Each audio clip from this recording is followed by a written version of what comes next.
খবরটা জানার পর থেকে নীল ভীষণ খুশি। কিভাবে এই আনন্দ প্রকাশ করবে সেটা বুঝে উঠতে পারছে না। এই বাড়িতে এই সুখবর শেয়ার করার মতো নীলের আপন কেউ নেই।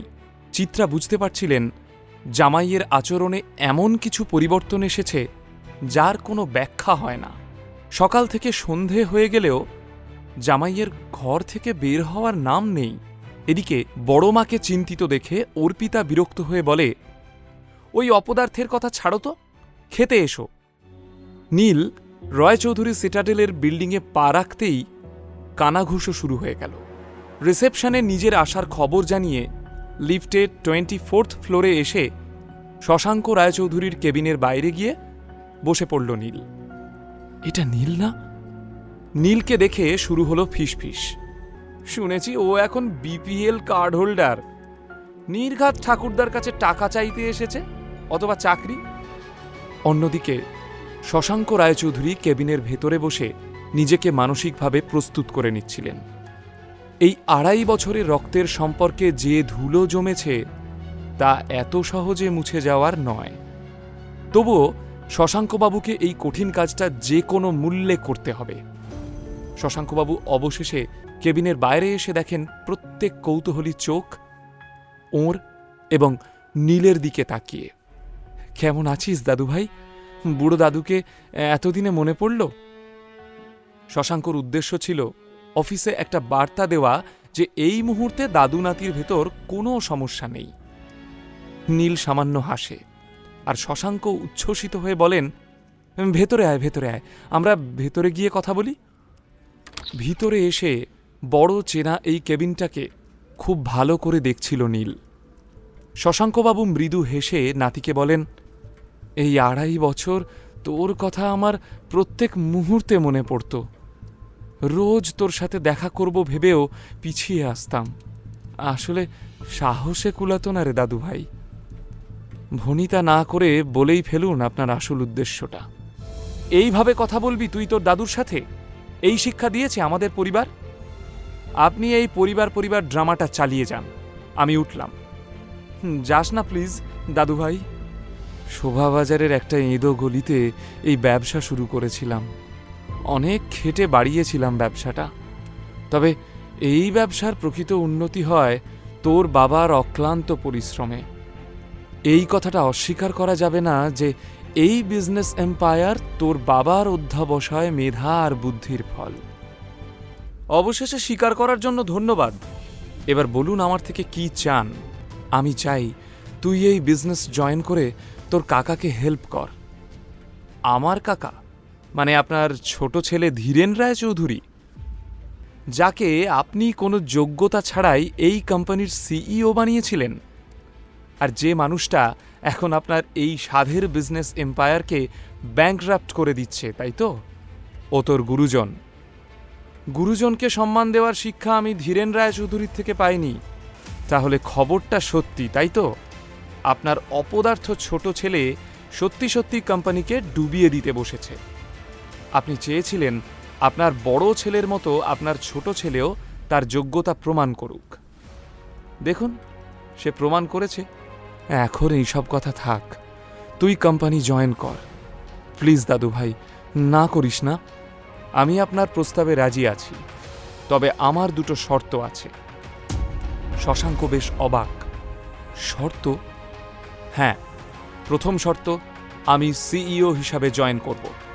আর দ্বিতীয় শর্ত, ফান্ড নিয়ে বা আমার বিজনেস ডিসিশন নিয়ে আমি কাউকে জবাবদিহি করব না। শশাঙ্কবাবু নিজের কানকে বিশ্বাস করতে না পেরে আবার প্রশ্ন করলেন, তুই কোম্পানি জয়েন করতে চাস নাকি প্রতিশোধ নিতে চাস দাদু ভাই? তোর কাকুকে সরিয়ে তুই চেয়ারে বসতে চাস? লোকে শুনলে কি বলবে? কিছু বলবে না, লোকের অত সময় নেই। একটু আগে আপনিই তো বললেন কাকার এই বিজনেসে একটাই অবদান, আর সেটা হলো বিজনেসটা ডোবানো। তাই ভেবে দেখুন আপনি কি করবেন। নীলের রূঢ় বাস্তব কথাগুলো শশাঙ্কবাবু অস্বীকার করতে না পেরে মাথা নিচু করে বসে থাকলেন। আমি রাজি আছি। খুব শীঘ্রই তোমার কাছে অ্যাপয়েন্টমেন্ট লেটার পৌঁছে যাবে। তুমি সামনের মাসে সিইও হিসাবে এই কোম্পানি জয়েন করছো। কেউ তোমার কাজে ইন্টারফেয়ার করবে না। নীল ওর ব্যাগ থেকে একটা ফাইল বের করে শশাঙ্কবাবুর টেবিলে রাখল। এটা কি? আমার মন বলতো একদিন আপনি নিজের স্বার্থে আমাকে ডাকবেন, তাই এই এগ্রিমেন্টের ড্রাফটটা বানিয়ে রেখেছিলাম। আমাদের মধ্যে যা কিছু কথা হলো সেই কথাগুলো এইখানে লেখা আছে, আপনি পড়ে সাইন করে দিন।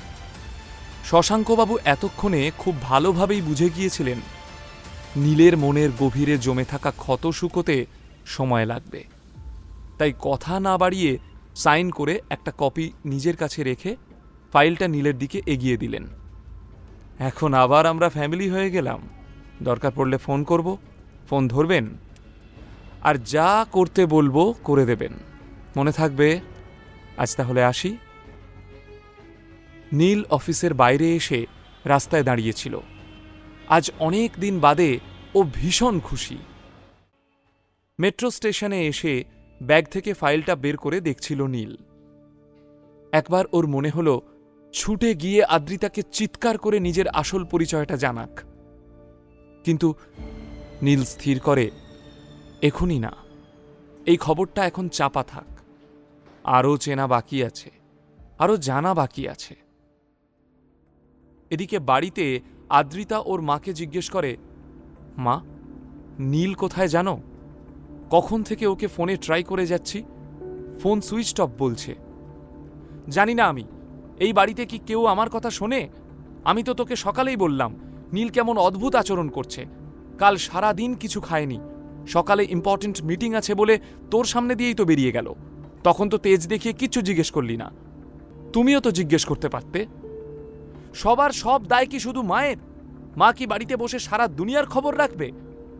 আমি ভেবেছিলাম আজ ওকে সাথে নিয়ে অফিস যাব, ফাইলগুলো ড্রপ করে দেবে আর ফেরার সময় আমার নেকলেসটা জুয়েলারি থেকে নিয়ে নেবে, কিন্তু ওর তো কোনো পাত্তাই নেই।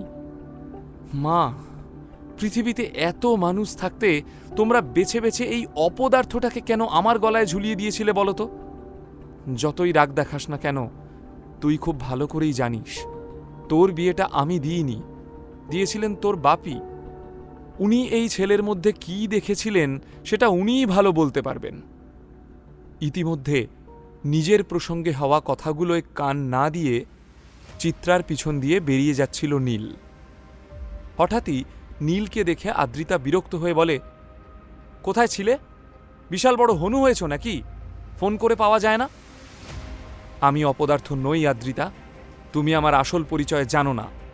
আমি রায়চৌধুরী পরিবারের ছেলে, কোম্পানির নতুন সিইও নীল রায়চৌধুরী। এক নিঃশ্বাসে নিজের মনের কথাগুলো আদ্রিতাকে জানিয়ে দেয় নীল। এবার তাহলে কি ঘটতে চলেছে? সিইও হয়ে কি পরিবর্তন আসতে চলেছে নীলের জীবনে?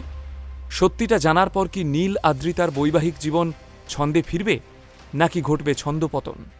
নিচের ইনস্টল বাটনে ক্লিক করুন এবং পকেট এফএম ডাউনলোড করুন।